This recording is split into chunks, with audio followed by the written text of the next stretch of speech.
வணக்கம். ஓம் நம சிவாய.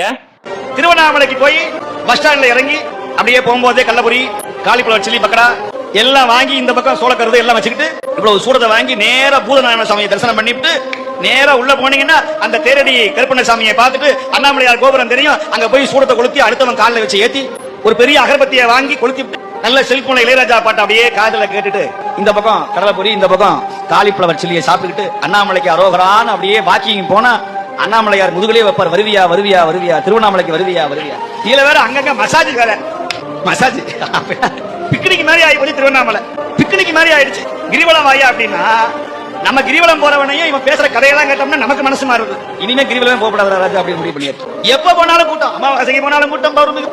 அந்த மாதிரி எதுக்கு சொல்ல வர்றேன் அப்படின்னா சுவாமியை வழிபட வேண்டிய தன்மை தெரியல. இதெல்லாம் சொல்றதுக்கு ஆள் இல்ல. பொதுவாக தேவாரம் ஆயிட்டு போயிடுறாங்க. சொற்பொழிவாளர்கள் சித்தாந்தம் பத்தி பேசுறாங்க, யாருக்கும் புரியல. பாமர ஜனத்துக்கு புரியுமா சித்தாந்தம்?